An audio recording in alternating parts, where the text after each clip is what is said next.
Hello दोस्तों, एक बार फिर आपका स्वागत है मेरे इस चैनल में। आज हम देखने वाले हैं डेसिमल को हैंडल करने वाले फंक्शन। इन फंक्शनों का यूज़ करके हम डेसिमल को हैंडल कर सकते हैं, एडजस्ट कर सकते हैं। उन डेसिमल से अपर वैल्यू निकाल सकते हैं, उससे लोअर वैल्यू निकाल सकते हैं, उसको अपने अकॉर्डिंग एडजस्ट कर सकते हैं टोटली, जिससे हमारा डेटा एक्यूरेट हो, प्रेजेंटेबल हो और अच्छे फॉर्मेट में हो। सबसे पहले मैं आप बताना चाहूँगा आपको फ्लोर फंक्शन। फ्लोर फंक्शन जो होता है वो हमारा एक पर्टिकुलर इंटरवल में हमें रिजल्ट देता है। सीलिंग फंक्शन भी हमारा सेम इसी तरीके से वर्क करता है। जैसे कि हमारे को यहाँ पे कुछ प्राइस दे रखे हैं, इनके बीच में डेसिमल का काफ़ी गैप है। जैसे कि कहीं पे हमें दे रखा है 1.6, 3.8, 1.61। मेरे को इस तरीके से नहीं देना रिजल्ट, मेरे को रिजल्ट चाहिए 1 के इंटरवल में। 1 हो, 2 हो, 3 हो, 4 हो, 5 हो, 6 हो, मतलब राउंड फिगर में हो और एक का इसके अंदर डिफरेंट हो, एक से ज़्यादा ना हो।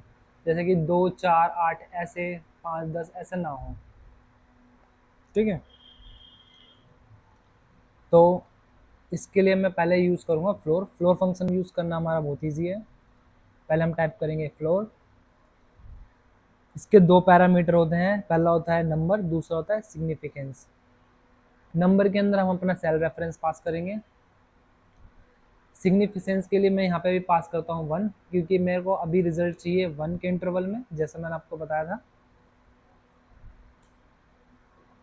तो यहाँ पे हमारे को रिजल्ट मिलेगा राउंड फिगर के अंदर 1, 2, 3, 4 इस तरीके से, कोई डेसिमल नहीं होगा यहाँ पे हमारा। और यहाँ पे हमें एक चीज़ देखने को मिलेगी, जो हमें रिजल्ट मिला है, जो हमारी एग्जैक्ट वैल्यू है, उससे लोअर रिजल्ट होगा, उससे छोटा होगा। अगर मैं यहाँ पे 1 ना लेकर के 0.5 पास करता हूँ, तो ये हमारे को रिजल्ट जो देगा, जितने भी इसके अंदर इंटरवल मिलेंगे, जितना भी गैप आएगा इसके अंदर, वो आएगा 0.5 का।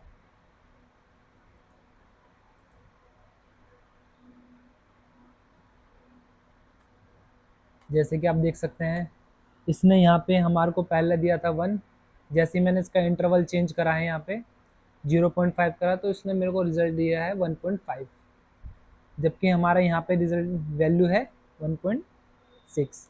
अगर मैं इसको यहाँ पे चेंज करके 2.1 करता हूँ, तो ये मेरे को रिजल्ट में देगा 2। यहाँ पे जितना भी हमारे को रिजल्ट मिलेगा यहाँ पे, वो 0.5 के इंटरवल में मिलेगा, प्लस उससे जो हमारी एक्चुअल वैल्यू होगी उससे लोअर वैल्यू मिलेगी हमें रिजल्ट में, राउंड फिगर करके लोअर वैल्यू मिलेगी। ये हो गया हमारा फ्लोर फंक्शन। चलो अब हम देखते हैं सीलिंग फंक्शन। सीलिंग फंक्शन जैसे कि हमारे को नाम से ही पता चल रहा है, फ्लोर मीन्स नीचे, ये हमें छोटी वैल्यू ला करके देगा। सीलिंग हमारी हमेशा ऊपर रहती है, तो ये हमें बड़ी वैल्यू ला करके देगा। तो मैं इसके अंदर सीलिंग फंक्शन लगाते हैं। इसके अंदर भी दो पैरामीटर होते हैं, पहला होता है नंबर, दूसरा होता है सिग्निफिकेंस। नंबर में हम पास करता हूँ अपना सेल रेफरेंस, और यहाँ पे सिग्निफिकेंस में मैं पास करूँगा 0.5।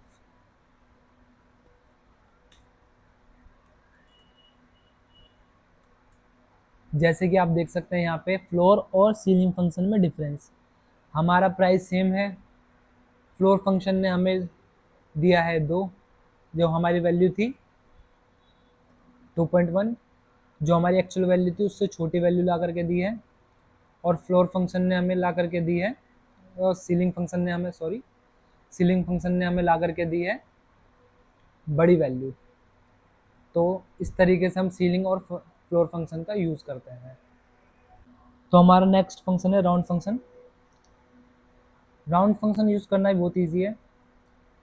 सबसे पहले हमने लगाया राउंड। इसके अंदर हमारे दो पैरामीटर होते हैं, पहला है नंबर, दूसरा है नंबर ऑफ डिजिट। नंबर के लिए मैं अपना सेल रेफरेंस पास कर देता हूँ और नंबर ऑफ डिजिट के लिए मैं पास कर देता हूँ 2।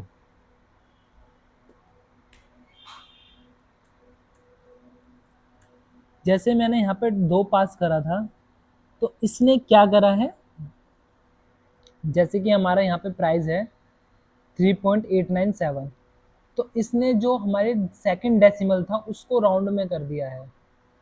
अगर ये 0.5 से बड़ी वैल्यू होगी तो ये उसके नेक्स्ट वैल्यू हमें ला करके देगा। जो भी हमारी डेसिमल वाली 5 से बड़ी वैल्यू होगी तो ये उसको उससे बड़ी वैल्यू ला करके देगा, और 5 से कम होगी तो ये हमें वो सेम वैल्यू ला करके देगा। तो राउंड फंक्शन हमारा इस तरीके से वर्क करता है। जैसे मैंने यहाँ पे इसने सेकंड वाले डेसिमल को राउंड फिगर में कर दिया है।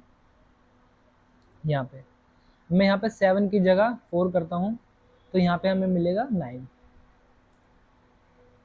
तो इस तरीके से हम राउंड फंक्शन का यूज़ करते हैं।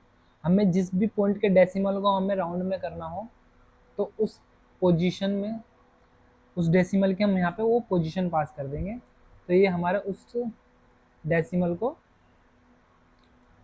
डेसिमल के बाद वाले उस नंबर को राउंड में कर देगा। नेक्स्ट फंक्शन है हमारा round up. Round up function भी यूज़ करना बहुत ईजी है। राउंड अप फंक्शन में भी हमारे 2 पैरामीटर होते हैं, नंबर और नंबर ऑफ डिजिट। नंबर में मैं सेल रेफरेंस ही पास करूंगा और नंबर ऑफ डिजिट में भी मैं 2 ही पास करूंगा। जो राउंड अप फंक्शन होता है उसको 0.5 से 5 से मतलब मैटर नहीं करता कि डेसिमल के बाद 5 है या 4 है, 3 है, 2 है। इसको डेसिमल के बाद बड़ी वैल्यू नंबर मिलेगा कोई भी 0 से बड़ा, तो ये उससे बड़ी वैल्यू हमें ला करके देगा रिटर्न में। जो भी हमने इसके अंदर डिजिट पास करोगा उस पर्टिकुलर डिजिट के डेसिमल को ये राउंड में करके बड़ी वैल्यू ला करके देगा। जैसे मैंने यहाँ पे 2 पास करा था, तो दूसरी पोजीशन पे जो भी इसको डेसिमल वैल्यू होगी उसको ये उससे बड़ी वैल्यू हमें ला करके देगा।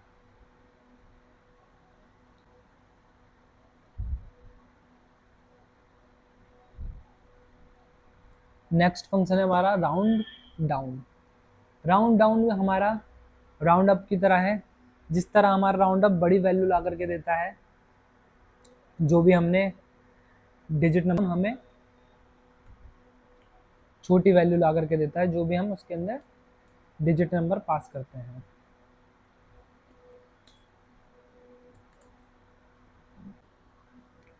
जैसे हमें यहाँ पे 3.894 में राउंड अप ने हमें 9 दिया था रिजल्ट, यहाँ पे हमें राउंड डाउन हमें 8 देगा, 8-9 देगा।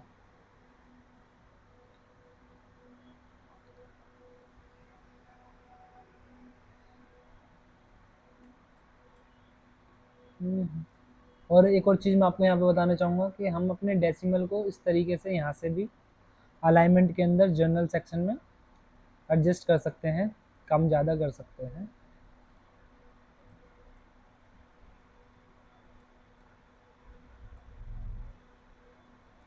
तो इस तरीके से हम राउंड अप और राउंड डाउन के बीच में डिफरेंस देख सकते हैं।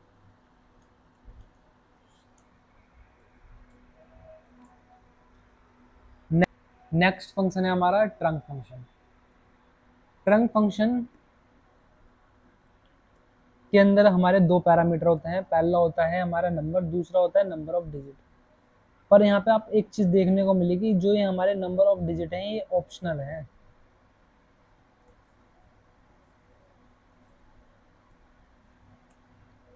जबकि यहाँ पे हमारा जो सिग्निफिकेंस है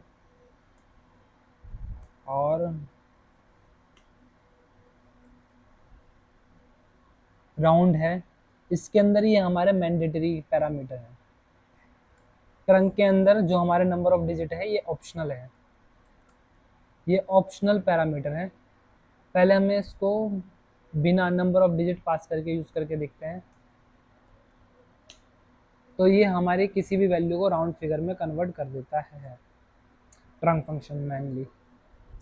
सेकंड पैरामीटर के साथ यूज़ करता हूँ, जैसे मैंने नंबर ऑफ डिजिट में पास करा 2, तो ये मेरी वैल्यू को एग्जैक्ट ला करके देगा जो उसके अंदर होगी, बिना कोई चेंजेस करे। जैसे हमारा अपर और जैसे हमारे राउंड अप और राउंड डाउन फंक्शन करते थे, वो उससे बड़ी वैल्यू या छोटी वैल्यू ला करके देते थे। हमारा राउंड फंक्शन भी बड़ी वैल्यू ला करके देता था, अगर उसे 0.5 से बड़ी वैल्यू मिलती है या उससे छोटी मिलती है तो वो सेम ला करके देता था। जबकि हमारा ट्रंक फंक्शन सेम ही ला करके देता है, वो उसके अंदर कोई चेंजेस नहीं करता।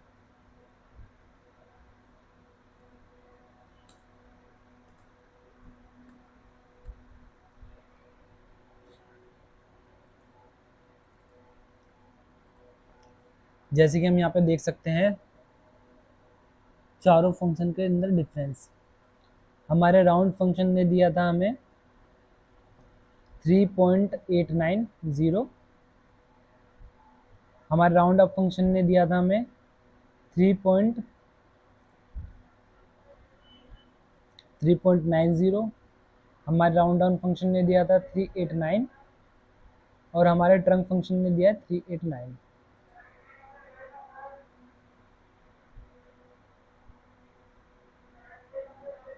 और जैसे मैं यहाँ पे इसको चेंज करता हूँ तो हमारे फॉर्मूले चेंज होंगे, जबकि हमारा ये ट्रंक फंक्शन इसको किसी भी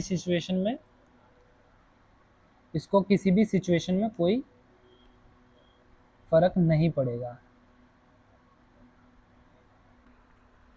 हमारा नेक्स्ट फंक्शन है इंट फंक्शन। इंट फंक्शन हमें इंटीजर रिटर्न करता है। ये हमें किसी भी डेसिमल वैल्यू को हमें इंट में करके देता है। ये हमें डेसिमल में कोई आउटपुट नहीं देता,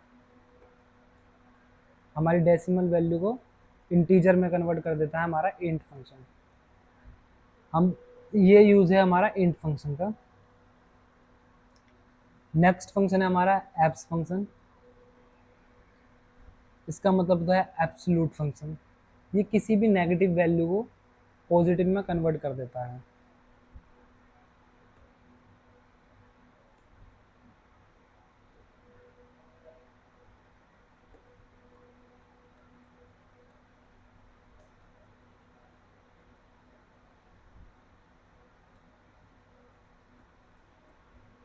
तो इस तरीके से हम अपने डेसिमल को एडजस्ट कर सकते हैं अपनी रिक्वायरमेंट के अकॉर्डिंग।